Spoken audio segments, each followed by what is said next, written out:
Hello everyone, তো রান্না পুজোর ব্লগটা একটু এডিট করতে টাইম লাগছে, তাই আজকে মেকআপ ভিডিও নিশ্চয়ই তোমরা দেখে ফেলেছো। আর কালকে আসছে আমার রান্না পুজোর ব্লগের পুরো ব্লগটা আর কি আসছে।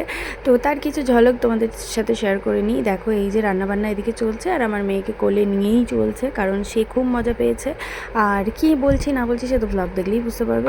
এদিকে কাটাকুটি সবই হয়ে গেছে আর নারকেল করা চলছে আপাতত, দেখতেই পাচ্ছ। আর রান্নাবান্না কমপ্লিট করতে করতে আমাদের বেজেছিল ওই 2-2:30 এরকম সামথিং কিছু। তোমাদের কটার সময় রান্না শেষ হয়েছিল কমেন্টে জানিও। আর কি রান্না হয়েছে তা তো ব্লগ দেখলেই বুঝতে পারবে, তাও এক ঝলক তোমাদের সাথে শেয়ার করে দিলাম। আর কেমন কাটালে তোমরা সবাই আমাকে বলো, ভালো লাগবে এই আর কি। আমি কি ভয়েস দেবো, যখনই শুরু করি আমার মেয়েও শুরু করে দেয়, ভালো লাগে না, জীবনটা এই করেই কেটে যাচ্ছে। আর যার কারণে আমি শর্ট ভিডিও আপলোড করতেই পারছি না, তার কারণ হচ্ছে আমি ভয়েস দিতে পারছি না। কখন দেবো, ঘুমালেও দিতে পারছি না, আর জেগে থাকলে তো আমার আগে ওই ভয়েস দিতে থাকে।